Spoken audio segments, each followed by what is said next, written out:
Boa noite, está começando aqui no Júlio César 8h30, mais um encontro de toda quinta-feira nas plataformas do YouTube, Instagram e também no Facebook. Então já deixo de antemão o nosso pedido para que você dê o likezinho aí, né? Inscreva-se no canal, faça os seus comentários e também, você já sabe, quem sabe você pode ser o próximo a estar sentadinho aqui no sofazinho de 2 lugares para a gente bater um papo reto e legal. Eu tenho o prazer e a honra de receber hoje aqui o filho da dona Yara, meu amigo, doutor Alan Jung Crocetta. Boa noite, Alan. Boa noite, Júlio. Boa noite a todos os internautas aí do programa Júlio César 8h30. É um prazer, né, estar aqui falando um pouquinho aí da nossa vida. Prazer é todo nosso, seja muito bem-vindo, fica à vontade.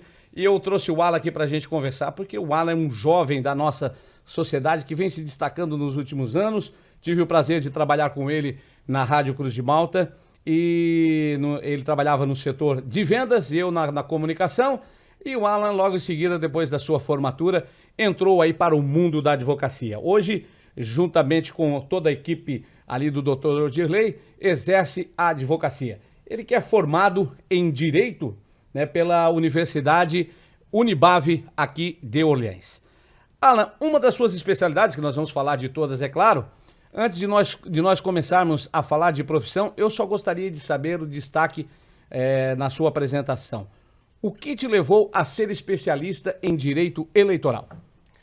Então, Júlio, depois que eu me formei, como disse aqui no Unibave, né, no ano de 2019, a gente nunca parou de estudar, né? A gente sempre vem estudando, porque hoje a área da advocacia, ela todo dia está sendo, né, tendo decisões novas, jurisprudência.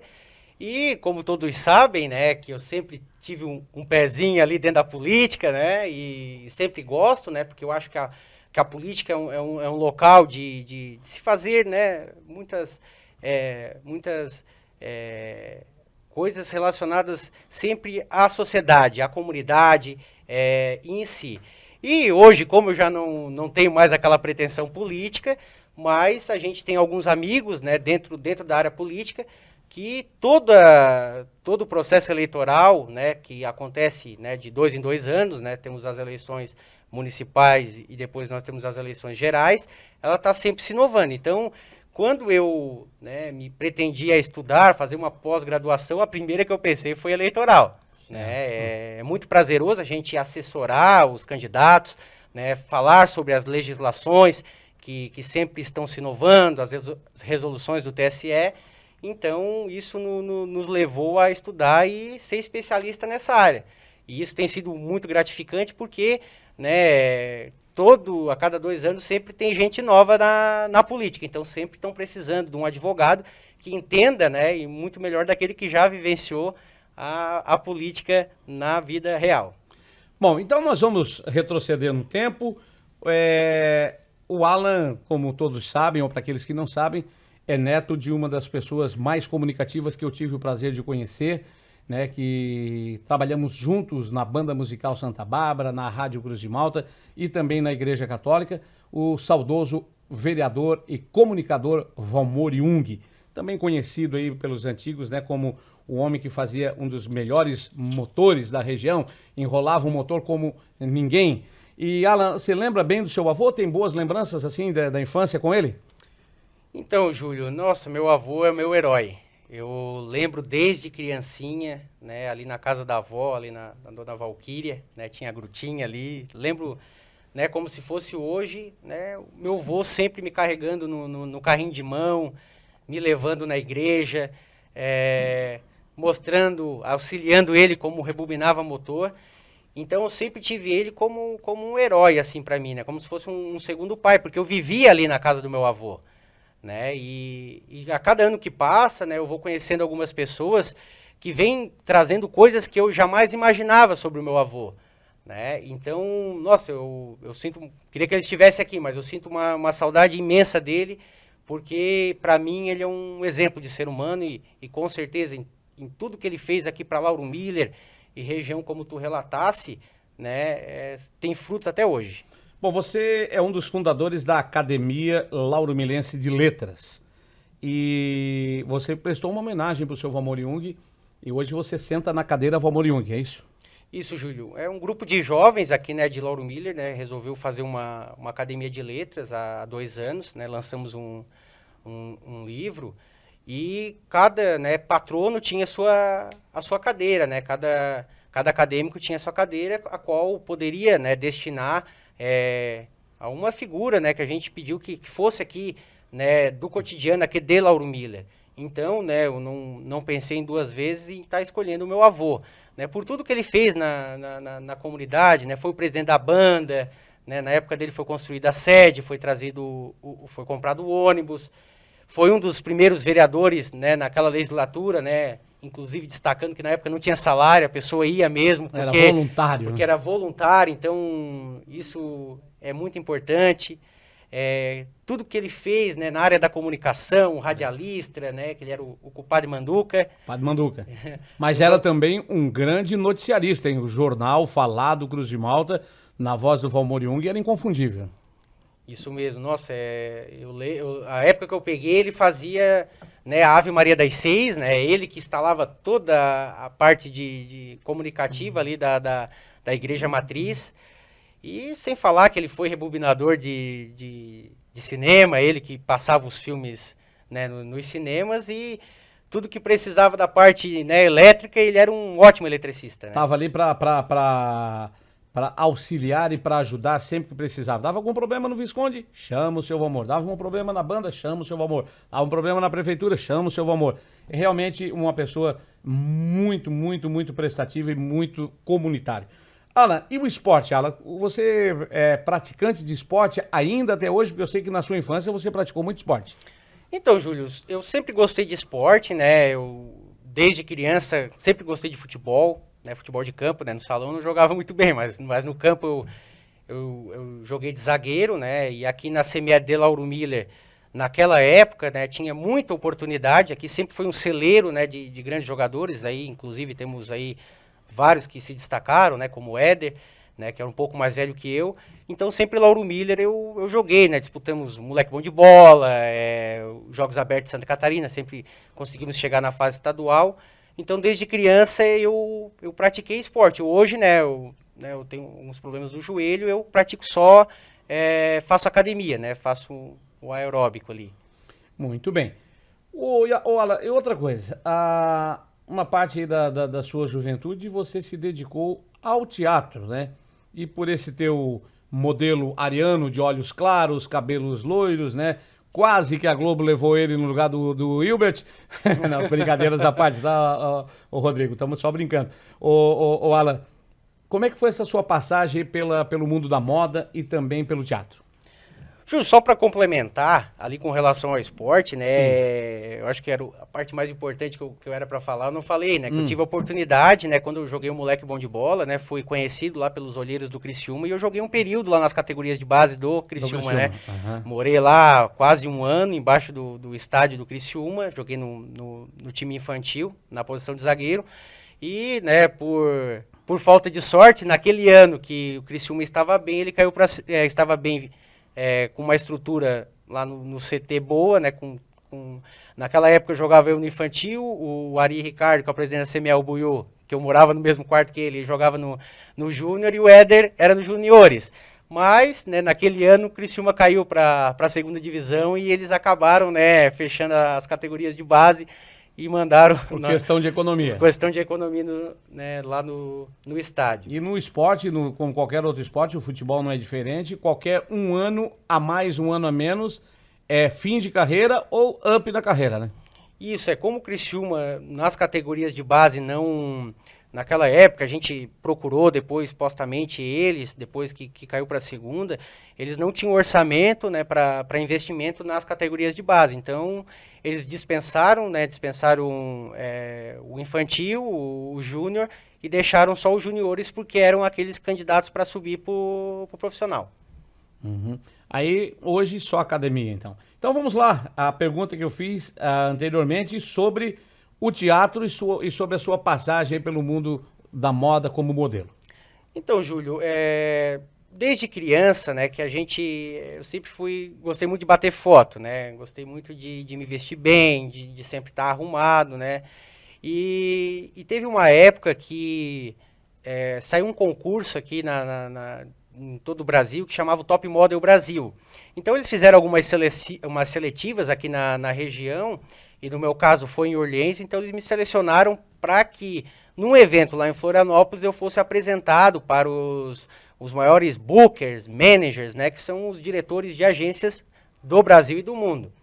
E assim, né, sendo selecionado aqui, eu fui com a minha mãe, lá naquela época, eu era menor, né, se eu não me engano eu tinha 14, 15 anos, e lá eu fui escolhido por 3 agências. Lá em Florianópolis, aconteceu um grande evento lá no Hotel Majestic, e fui selecionado. Então, dessa seleção, né, que ocorreu na época, daí não podia atuar em vários, atuei na DLMM, que eu acredito que é essa, que eu não lembro o nome, né, e saí já de Lauro Miller, né? Morei em Curitiba, em Florianópolis, fui para o Rio de Janeiro, fui para São Paulo.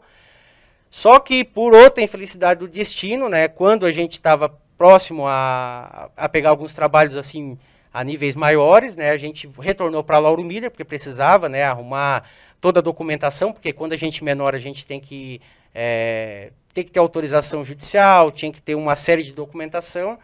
E estando aqui em Lauro Miller, nesse processo, né, de ida para sair, para morar fora, né, esse booker, né, que era o Amilcar Demeu, ele chegou a falecer. Né, ele teve uma doença, se eu não me engano, naquela época, foi uma gripe, acho que é uma gripe forte, né, naquela época, e ele acabou falecendo. Então aquilo ali me deixou, né, um pouco triste.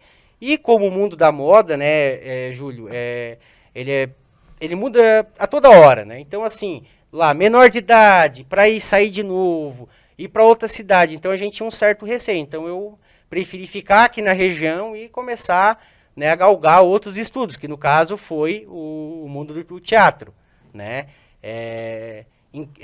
Eu me inscrevi em Criciúma, ainda tem, né, a Casa da Cultura lá em Criciúma, que tinha um grupo de teatro que a gente fazia aulas lá, e aprendia, né, como se expressar, como conversar, como ter perder aquela intimidade na frente das câmeras, na frente do público em si. Então aquilo ali, naquela época, foi muito bom, né, porque a gente apresentou algumas peças, né, de teatro lá em Criciúma, participamos de workshops, né, de TV, cinema, teatro. Então isso para mim, olha, eu tive um bom conhecimento nessa área que me ajudou até hoje a ser comunicativo. Que bom. Isso já vem do sangue, né? Porque quem não conhece a dona Yara, né? Super comunicativa, neto de locutor de rádio, não poderia sair diferente, a não ser também querer ter sido político, como você falou. Fez uma tentativa, chegou à Câmara de Vereadores por algum período, e lá também foi bem eloquente, usando a tribuna, né, e batendo firme nas suas convicções. Pois é, Júlia, se contar a minha história, dá um filme, dá um livro. Em 2012, né, eu sempre tive, né, como eu disse, esse desejo de ajudar as pessoas, sempre participei de associações aqui do município, já com 18 anos eu fazia parte de uma associação, fui escolhido para representar o município numa conferência de assistência social. Então, sempre tive envolvido com o trabalho na comunidade, né? Como tu disse, né? A minha mãe, meu avô, né? Sempre envolvido, ajudando não tem trabalho que não nos peçam que a gente não consiga ajudar. Uhum. E naquela época, em 2012, né? Me convidaram, né? Para fazer parte de um partido que dá a possibilidade de ser candidato a vereador. Então, na época, até pensei e tal, foi, relutando. Não fui, mas chegou na convenção no dia, me chamaram lá, e vai, tu é jovem, é bom, é importante e tal. E eu já tinha aquele sentimento. Então, né, saí a candidato, fiz uma boa votação, não consegui chegar, né, como vereador da vaga, porém, né, quando assumiu aquela administração, né, que foi do prefeito Fabrício, né, Cusmin Alves, né, nosso amigo, e ele me selecionou lá, né, para fazer direito, sou formado em técnico de segurança do trabalho naquela época, né, para eu ser assessor ali na prefeitura. Então, na prefeitura ali, a gente ganhou uma certa visibilidade e conhecimento de todas as áreas da prefeitura, né, a gente sempre buscou atender a população da melhor maneira, mas chegou um período que a Soraya, né, que era a vereadora da vaga, ela assumiu primeiro a chefia de gabinete, depois a secretaria de administração, né, no governo, e quem, né, foi destinado lá à vaga fui eu que assumi, né, por diversos períodos lá na Câmara, onde eu tive a oportunidade, né, de ser vereador e legislar e criar alguns projetos de leis, fazer indicações, que para mim, né, como tu disse, eu sempre usei a tribuna, porque ali é o espaço onde a população tem voz, porque o vereador é aquele representante da população e tem voz para que a gente possa fazer algo diferente para a comunidade. Bom, já que você tocou nesse assunto, né, que é o representante da comunidade, é interessante esclarecer para o nosso público, e algumas pessoas estão aqui nos assistindo nesse momento, a origem do vereador, do povo para o povo, né? Então, às vezes, algumas pessoas perguntam assim, para ser advogado tem que estudar tanto, para ser juiz tem que estudar tanto, para ser promotor tem que estudar tanto, e para ser o cara que vai fazer as leis, basta saber ler, escrever e entra para a Câmara de Vereadores, entra para a Assembleia Legislativa, entra para a Câmara Federal e vira um deputado federal, deputado estadual ou vereador. O que você tem a dizer para nós, já que você estudou o processo eleitoral? Você acha que o caminho é esse mesmo, colocar as pessoas, mesmo sem qualificações, para formar as leis, ou você acha que a justiça eleitoral está certa porque o poder emana do povo? Então, né, Júlio, como tu já respondeu, né, quando foi instituída a nossa Constituição, né, em 88, onde foi criado lá toda uma estrutura, né, dos poderes, né, judiciário, legislativo e executivo ali, né, diz que o poder emana do povo, né, é constitucional porque se tivesse, né, como posso dizer, alguma diferenciação, tem que ter faculdade, tem que ter curso, tem que ter isso, restringiria, né, o poder mesmo emanado pelo povo. Né? Qual é a minha opinião, né, Júlio, sobre isso? É claro que a gente precisa, né, de políticos, né, tanto no executivo como no legislativo, né, que sejam pessoas idôneas, que estudem, pessoas que não vão só ali para ganhar o salário, não vão só ali, né, para passar os 4 anos em branco, né, isso a gente vê muito no Brasil, né, um vereador está lá há tantos anos, não apresenta um projeto de lei, não tem trabalho na comunidade, mas está lá todo mandato se reelege, né, não sei qual o motivo, mas e na minha visão deveria ou se ter um prévio estudo, né, uma faculdade, pelo menos dentro da área, né, conhecimentos gerais, né, uma administração, um direito, enfim, ou depois disso, né, não vai ter porque o poder emana do povo, mas depois disso que se qualifiquem, então depois que ganhem a vereança ou o mandato executivo, mas que se qualifiquem para atender a população. Porque hoje o trabalho, né, é ilimitado do vereador e do prefeito. São muitas áreas que a gente pode trabalhar, são muitas coisas que a gente pode fazer, atitudes, né, que vão beneficiar a população, que vão beneficiar o município e principalmente para o futuro.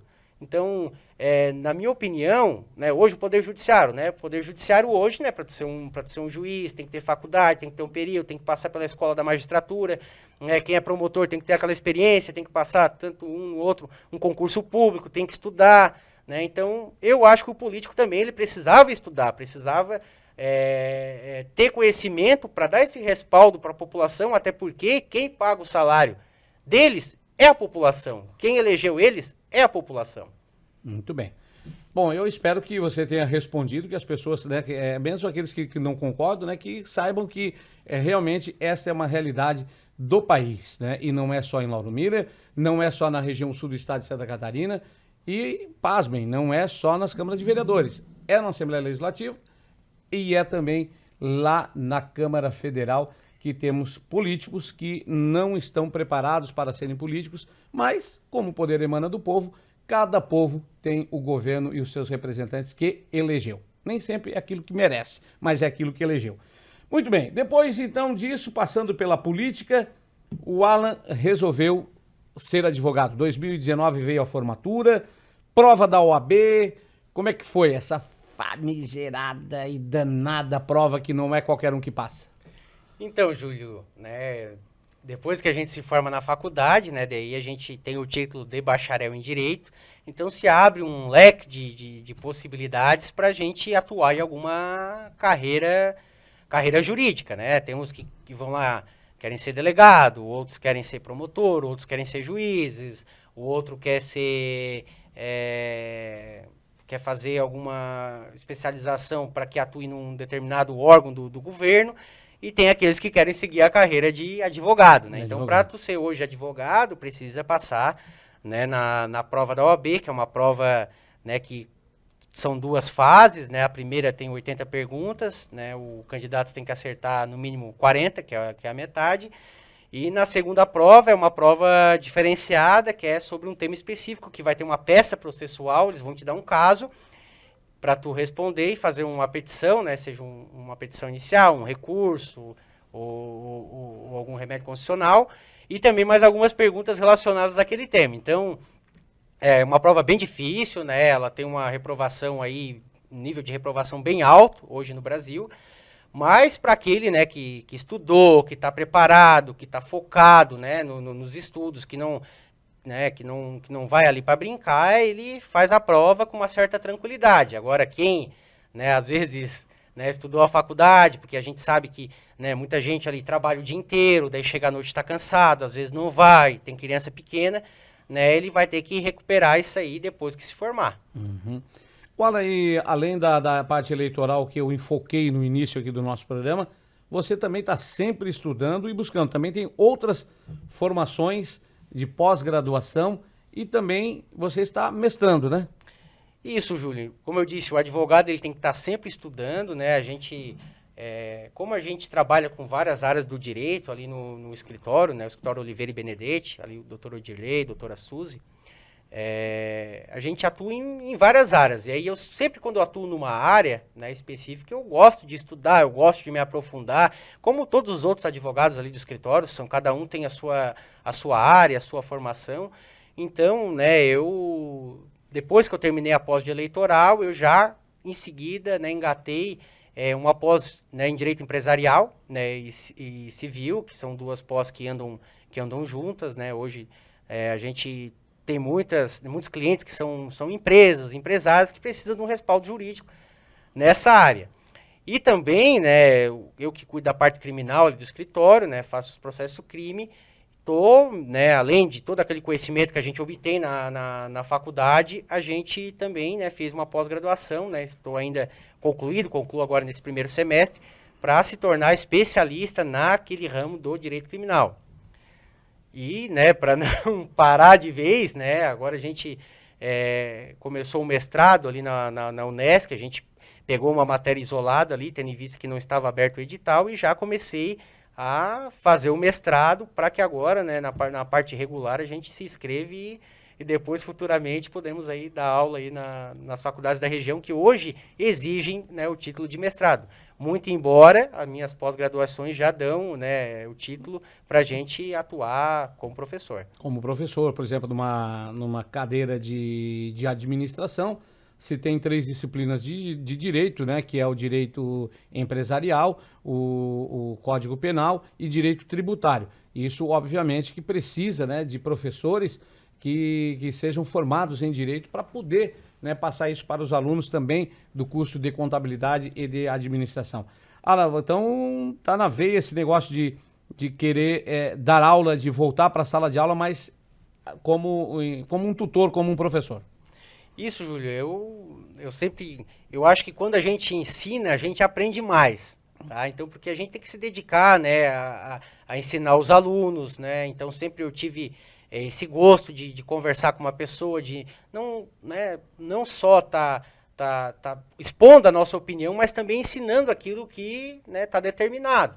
Então, não só nessa área, mas também estudando, né, para a gente dar um retorno para o nosso cliente, né, porque a gente hoje, né, no escritório, a gente representa, né, e defende os interesses do cliente, né, baseados na lei, né, vigente no país hoje e mais nas jurisprudências, né, das cortes que vem a cada dia, né, modificando os entendimentos. Então, para mim, né, estudar e continuar estudando vai ser para o resto da minha vida. Depois mestrado, doutorado e se Deus quiser, aí a gente vai aprendendo cada vez mais. Sempre aprendendo, né? Não dá para ficar para trás, porque senão essa juventude, esse pessoal que está chegando aí agora vai passando e vai passando mesmo, e quando a gente vê, estão superando. Alan, estamos quase chegando na reta final do programa. Eu sei que você é um apaixonado por Lauro Miller, que teve em Curitiba, que teve em São Paulo, que viajou bastante, que quase foi embora de Lauro Miller, tanto pelo futebol ou pela área como modelo, mas acabou voltando para Lauro Miller, porque quem bebe desta água de pirita aqui não esquece jamais e sempre está voltando para essa terra que é muito boa de viver. A avaliação que você faz do nosso município de Lauro Miller. Está aí o turismo despontando como um grande caminho, e eu gostaria que você fizesse o seu comentário, que eu sei que você conhece bastante a nossa cidade e sabe da potencialidade dela. Então, Júlio, eu sou um apaixonado por Lauro Miller, né? Nasci aqui, a minha filha Sara nasceu aqui, e como tu disse, né? A gente sempre faz alguma coisa fora, mas está sempre retornando para cá. Por quê, né, disso, né, Júlio? As nossas famílias nasceram aqui, a minha mãe, né, na parte do meu avô nasceu aqui, né, meu pai era de Orleans, né, porém, aqui eu me sinto muito bem em Lauro Miller, porque é uma cidade, né, que não tem índice nenhum de criminalidade, as pessoas se conhecem, é uma cidade hospitaleira, e sem falar, né, nas nossas belezas naturais que nós temos aqui em Lauro Miller, né, principalmente essa serra linda, né, que a gente tem. Sempre eu estou conversando com pessoas, né, que estão galgando esse ramo do turismo, e a gente vê que devagarzinho, agora nos últimos, aí, acredito que nos últimos 10 anos, que estão se pensando um pouco no turismo. E eu acredito que realmente seja, né, o futuro de Lauro Miller, né, por ser uma atividade limpa, por ser uma atividade que só tem a crescer no município. E eu fico pensando, né, que o poder público, né, e demais entidades que estão trabalhando nesses setores, eles têm que atrair o investimento para cá, né? A gente sabe que muitos, né, que estão investindo são pessoas que têm sítios, são pessoas que têm o seu próprio imóvel, que estão investindo, porém, né, a gente precisa de ideias, né, que as pessoas comprem as ideias e venham investir aqui. Eu sempre falo isso, né, porque a gente acompanha alguns seriados, alguns programas, que em outros países, né, uma pessoa que não tem nenhum imóvel, ela tem a ideia, então ela faz um projeto, ela bota no papel, ela planeja, faz o orçamento, apresenta lá para um grupo de investidores e eles compram a ideia, e assim saem os projetos. Então, na minha visão, devia fazer isso, né, planejar um projeto, fazer o orçamento, ver quanto é que custa, ver quanto é que vai dar, e depois aí trazer o investimento para Lauro Miller, né? Nem que seja de fora ou para a própria comunidade. Então, o potencial de Lauro Miller está aí voltado no turismo, né? Fora a agricultura maravilhosa que a gente tem, né? As carboníferas, né? Que suprem os empregos aqui inteiro da região. Então, eu acho que Lauro Miller é uma cidade muito boa, né? Tem pessoas carentes, tem, mas comparado em outros centros aí, Lauro Miller ainda tá num caminho bom, e eu amo essa cidade aqui, maravilhosa, e sempre vou morar aqui. É verdade, está aí mais um lauro-milense apaixonado que a gente entrevistou. Infelizmente, o nosso tempo é este. Eu quero te agradecer, Alan, pelo bate-papo, né, pela sua disponibilidade em estar conosco hoje aqui nos nossos estúdios, né, e dizer para você que é sempre muito bem-vindo, que daqui a alguns meses, né, você volta aqui para a gente atualizar esse nosso bate-papo, né, e dizer que foi um prazer em tê-lo aqui conosco, e desejamos para vocês muito sucesso nessa carreira, também na sua carreira como mestrado, né, e futuramente como professor de Direito para a nossa juventude que está vindo aí. Alan, muito obrigado mais uma vez, e as suas considerações finais. Júlio, eu que agradeço, sempre, né, estou à disposição aí do programa, das pessoas. A gente mora aqui, a gente vive aqui, então a gente não quer passar desapercebido. Então, é muito prazeroso, gratificante aí estar passando um pouquinho da nossa história aí, que possa servir aí como estímulo, né, para a juventude aí, para aqueles que também estão nessa trajetória de vida. Obrigado, Alan, um grande abraço, volte sempre. E você que está em casa aí acompanhando a nossa programação, já sabe, né? Você pode ser o próximo a sentar aqui e bater um papo conosco toda quinta-feira pelo YouTube, pelo Instagram e também pelo Facebook. Aproveita e deixa o seu likezinho, inscreva-se no canal, faça o seu comentário. Um grande abraço e até a próxima quinta-feira.